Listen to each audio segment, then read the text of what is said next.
Il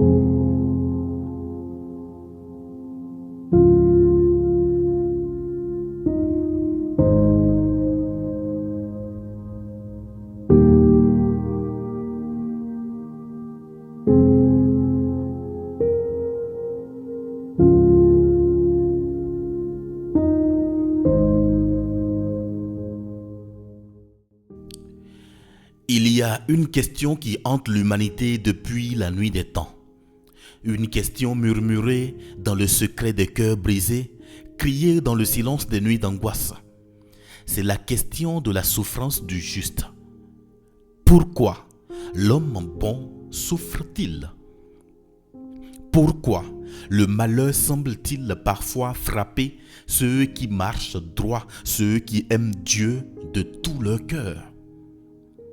Nous cherchons des réponses simples, des explications logiques. Mais que se passe-t-il quand la logique s'effondre? Que se passe-t-il quand la douleur est si grande qu'elle nous pousse au bord du précipice, au point de vouloir regarder le Créateur dans les yeux et lui demander pourquoi? L'histoire d'aujourd'hui n'est pas une histoire facile. C'est l'histoire d'un homme qui avait tout, qui a tout perdu et qui, au fond de son désespoir, a osé faire ce que personne n'avait fait avant lui.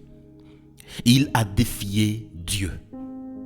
Non pas avec l'arrogance du rebelle, mais avec l'honnêteté déchirante de celui qui souffre.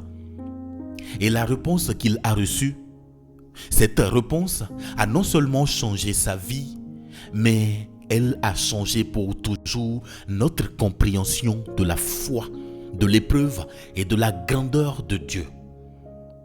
Voici l'histoire de Job.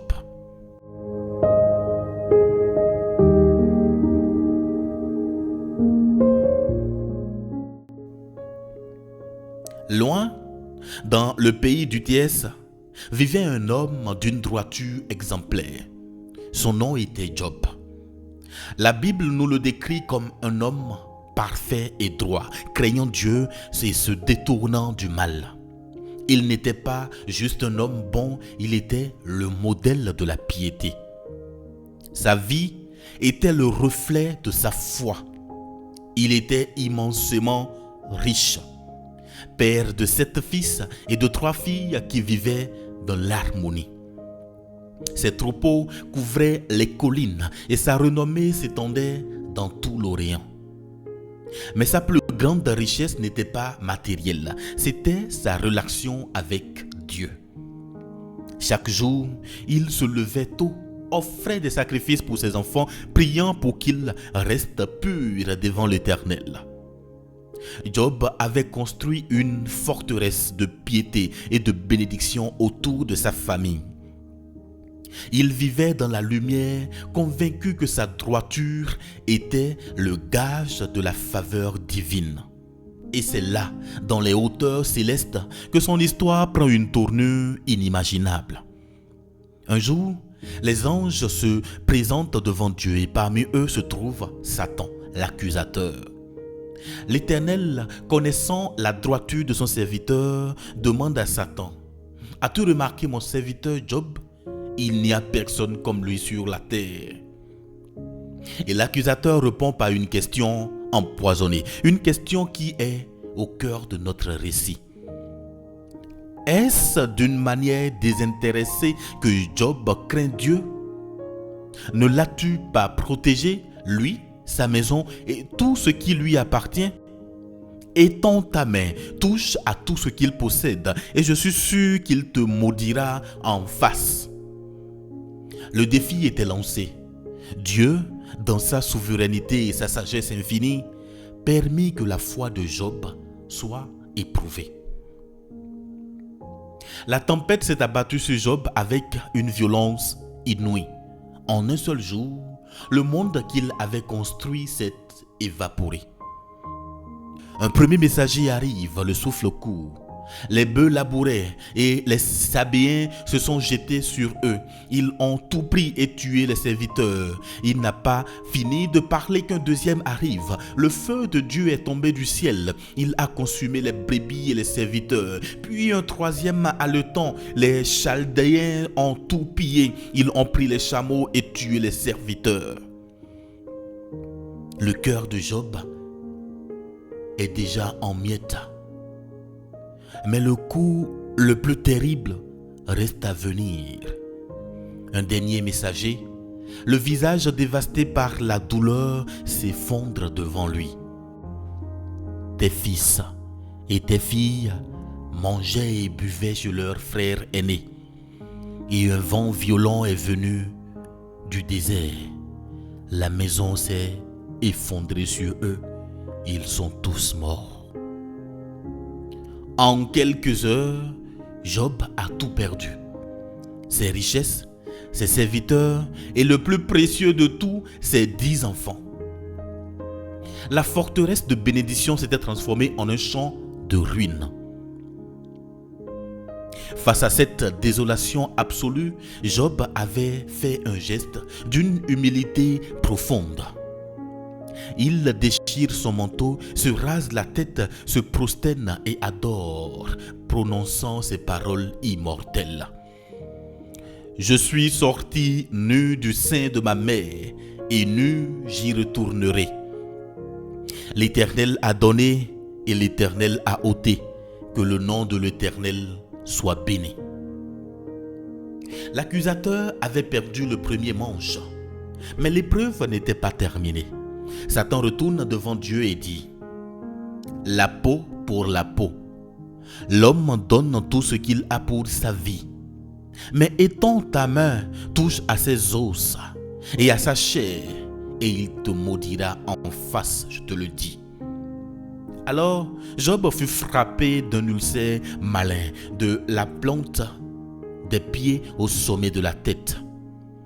Assis sur le cendre, se grattant avec un morceau de poterie, il n'était plus que l'ombre de lui-même. C'est là que commence le véritable combat, le combat de l'âme.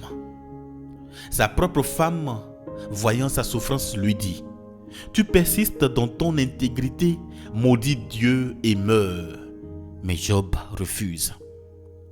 Puis viennent ses 3 amis, Eliphaz, Bildad et Sophar. En le voyant, ils ne le reconnaissent pas. Ils pleurent et restent assis avec lui en silence pendant 7 jours et 7 nuits, car sa douleur est immense. Mais quand il ouvre la bouche, leur réconfort se transforme en accusation. Pour eux, la logique est simple. Si Job souffre autant, c'est qu'il a péché. Quel est l'innocent qui a péri? Demandent-ils.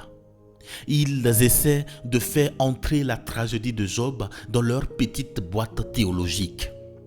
Et c'est là que Job se dresse, pas physiquement car son corps est brisé, mais spirituellement. Il refuse leur explication simpliste. Il sait au fond de lui qu'il n'a pas mérité ce châtiment. Et dans sa douleur, il se tourne vers le seul qui peut lui répondre, Dieu lui-même.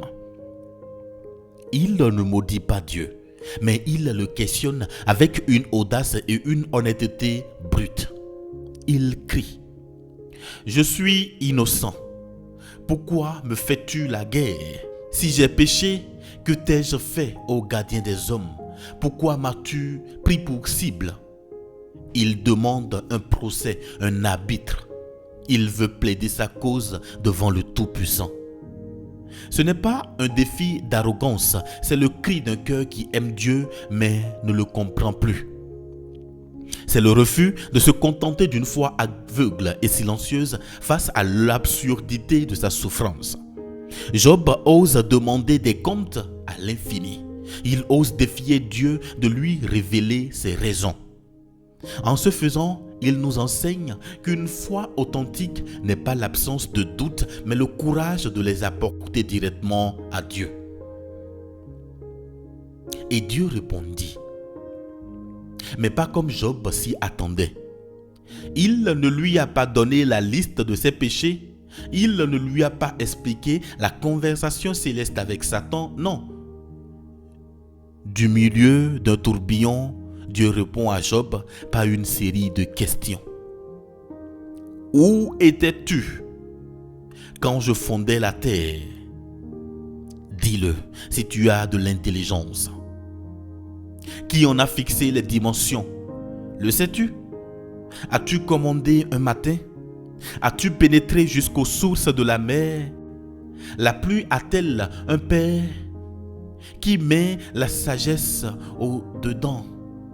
Pendant 4 chapitres, Dieu déploie la majesté de sa création. Il parle des étoiles, des océans, des lions, des aigles, des béhémoths et de Léviathan. La réponse de Dieu n'est pas une explication, c'est une révélation. Il ne répond pas à la question pourquoi, mais à la question qui. En substance, Dieu dit à Job: tu veux comprendre les raisons de ta souffrance, mais tu ne comprends même pas comment je fais tomber la pluie. Tu veux juger ma justice, mais tu ne peux même pas sonder les mystères de ma création. Ta perspective est celle d'un homme, la mienne est celle du créateur de l'univers. Peux-tu me faire confiance même quand tu ne comprends pas? C'est cette réponse qui a changé le monde. Elle nous enseigne que Dieu n'est pas un système logique que nous pouvons maîtriser, mais une personne souveraine en qui nous devons nous confier. La foi véritable ne repose pas sur notre capacité à tout comprendre, mais sur la certitude que celui qui contrôle tout est bon, juste et sage, même lorsque les voies nous sont impénétrables. Face à cette révélation, Job est transformé. Il répond: mon oreille avait entendu parler de toi, mais maintenant mon œil t'a vu. C'est pourquoi je me condamne et je me repense sur la poussière et sur le cendre. Il n'a pas eu d'explication, mais il a eu une rencontre et cela lui a suffi. Après cette épreuve, Dieu a restauré Job au-delà de tout ce qu'il avait connu. Il lui a donné le double de tout ce qu'il possédait. Il eut de nouveau 7 fils et 3 filles, les plus belles de tout le pays. Il a vécu une longue vie, voyant ses descendants jusqu'à la 4e génération. L'histoire de Job nous laisse un héritage éternel. Elle nous donne la permission de crier notre douleur à Dieu, de lui poser nos questions les plus difficiles. Mais elle nous rappelle aussi que la réponse ne se trouvera peut-être pas dans une explication, mais dans une vision plus grande de qui est Dieu. Dans les moments d'épreuve, lorsque le pourquoi nous échappe, il nous invite à nous accrocher au qui. Car le Créateur de l'univers tient nos vies entre ses mains et son plan est toujours plus grand que notre douleur. Que le nom de l'Éternel soit béni.